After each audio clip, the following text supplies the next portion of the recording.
بسم اللہ الرحمن الرحیم۔ ایک دو مختصر سی باتیں ہیں۔ کچھ نوجوانوں نے اپنے حوالے سے یہ سوال کیا ہے کہ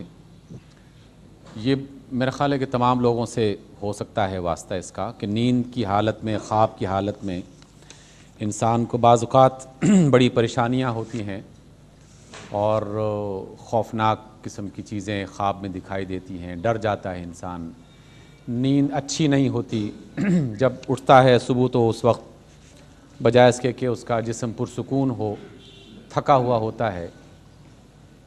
اور ساری رات اسی پریشانی کے عالم میں وہ گزار دیتا ہے۔ اس کا تعلق بظاہر تو ایسا لگتا ہے کہ جیسے میڈیکل سائنس کا اس کے ساتھ واسطہ ہونا چاہیے کہ سونے میں کون سی چیز استعمال کی جائے، کس طریقے سے سویا جائے تاکہ انسان جو ہے وہ جب اٹھے تو بالکل حشاش بشاش اٹھ کے وہ اپنا کام دوبارہ سے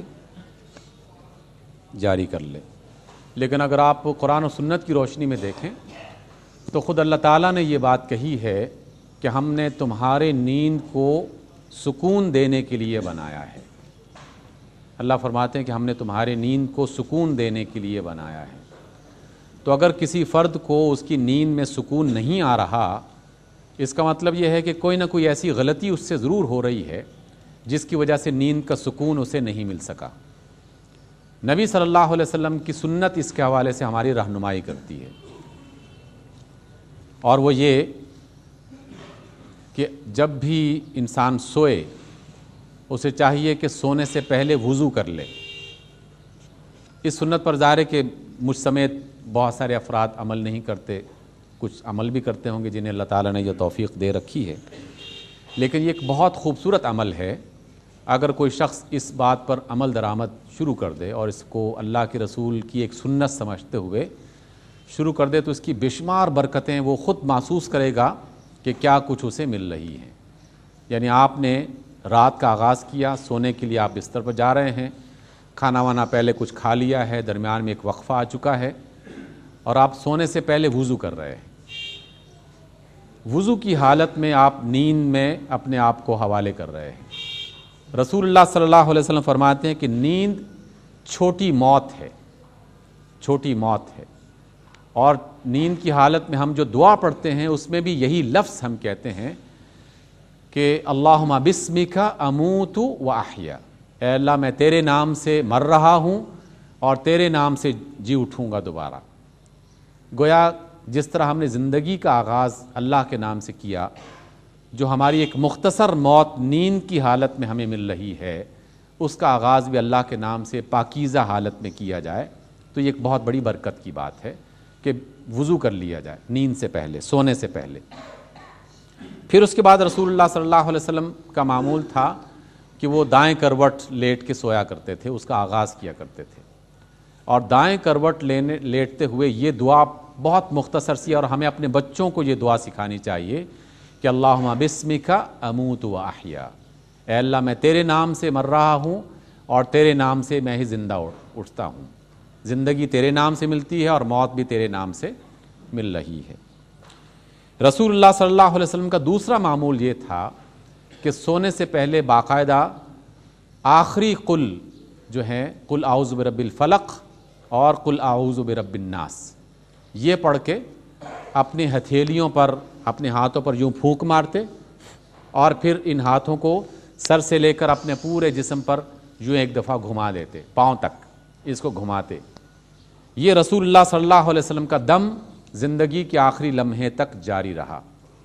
ام المومنین عائشہ فرماتی ہیں، آپ نے یہ سن رکھا ہوگا پہلے بھی، کہ جب آخری وقت میں آپ بہت بیمار پڑ گئے، کمزور ہو گئے بہت زیادہ بخار کی وجہ سے، شدید سر درد اور شدید بخار کی وجہ سے، تو رسول اللہ صلی اللہ علیہ وسلم نے حضرت عائشہ سے فرمایا کہ عائشہ تم یہ سورتیں پڑھو اور مجھ پر جو ہے وہ دم کرو اور اس طرح اپنے ہاتھ پھیرو۔ تو ام المومنین فرماتی ہیں کہ اللہ کے رسول میں یہ کام نہیں کروں گی، آپ خود ہی دم کریں اور دم کر کے اپنے ہاتھوں پر جو ہے وہ پھونک ماریں، میں آپ کے ہاتھوں کو پکڑ کے آپ کے جسم پر یوں کر کے گھما دیتی ہوں۔ اس وجہ سے کہ رسول اللہ صلی اللہ علیہ وسلم کی ایک خاص مرتبہ اور مقام اور ان کے دم کا ایک اثر، کیونکہ شخصیت میں بھی یقیناً درجہ بندی اور مراتب ہوا کرتے ہیں، تو رسول کا جو دم ہے وہ عائشہ کا دم نہیں ہو سکتا رضی اللہ عنہا۔ اس لیے دوسرا عمل، پہلا عمل وضو کرنا، دوسرا عمل جو ہے وہ دائیں کروٹ لیٹنا، تیسرا عمل یہ دعا پڑھنا اللہم بسمک اموت واحیا، اور چوتھا عمل جو ہے معوذتین آخری دونوں کل پڑھ کے اپنے اوپر دم کرنا۔ اور اگر کوئی شخص یہ محسوس کرتا ہے کہ مسلسل خوفناک قسم کے ڈرانے والے خواب اسے دکھائی دے رہے ہیں، تو رسول اللہ نے باقاعدہ اس کی ایک دعا سکھائی ہے، اور وہ بھی ہمیں اپنے بچوں کو سکھا دینی چاہیے۔ رسول اللہ صلی اللہ علیہ وسلم نے فرمایا کہ یہ دعا اپنے بچوں کو سکھاؤ، اعوذ بکلمات اللہ التامۃ من شر عبادہ، اور کبھی یہ فرمایا کہ اعوذ بکلمات اللہ التامۃ من شر ما خلق، اور کبھی یہ فرمایا کہ اعوذ بکلمات اللہ التامۃ من ہمزات الشیاطین وان یحضرون۔ دو تین، کہیں چھوٹی کہیں زیادہ طویل، کہیں مختصر کہیں مفصل، یہ دعا مل جاتی ہے۔ تو یہ بھی اپنے بچوں کو ابھی سے رات کو سونے سے پہلے پڑھنے کی عادت ڈال دی، انہیں یاد کروا دیجئے، اور بچے چھوٹی عمر میں آسانی سے یاد کر لیتے ہیں۔ یاد کر کے دیکھیے، خود عمل کر کے دیکھیے کہ آپ نے خوفناک خواب دیکھا ہے اور اچانک نیند کھل گئی ہے، پریشان ہیں، یہ دعا پڑھیے اور پھر آپ نیند کی آغوش میں چلے جائیے، ہر قسم کی پریشانی سے انشاءاللہ نجات ملے گی۔ اس لیے رسول اللہ صلی اللہ علیہ وسلم کی سنت پر عمل کرتے ہوئے اگر ہم اپنی نیند اختیار کریں گے تو واقعی اللہ کا حکم پورا ہو جائے گا کہ وَجَعَلْنَا نَوْمَكُمْ سُبَاتًا، ہم نے تمہاری نیند کو آرام کے لیے، سکون کے لیے بنا دیا۔ اس پر عمل کیا جائے۔ کسی نے کہا ہے کہ سوات میں 17 سالہ لڑکی کو سر عام کوڑے مارے گئے، یہ کون سا اسلام ہے؟ یقیناً یہ کوئی اسلام نہیں ہے، سر عام کسی خاتون کو اس طرح کوڑے مارنا۔ اب کس نے مارے ہیں، کیوں مارے گئے ہیں، یقیناً اس کی تفصیلات وہی لوگ جانتے ہوں گے جنہوں نے یہ عمل کیا ہے۔ اور اس میں اگر کسی شخص نے کوئی ایسا جرم کیا ہے اور کسی عدالت کی طرف سے فیصلہ کیے گئے ہیں، تو اس عدالت میں فیصلے کے بعد بھی اس کے عمل درآمد کے بھی آداب بتائے گئے ہیں۔ اسلامی شریعت کرول نہیں ہے، ظالم نہیں ہے، اسلامی شریعت پردے فاش کرنے والی نہیں ہے بلکہ پردہ پوشی کرنے والی ہے، لیکن اسلامی شریعت مجرموں کو پناہ بھی نہیں دیتی۔ اور یہاں ایک بات اپنے ذہن میں رکھیے کہ شریعت کا صرف حکم نہیں بلکہ دنیا بھر کے قوانین میں بھی یہی بات ہے، پاکستان کا قانون بھی یہی ہے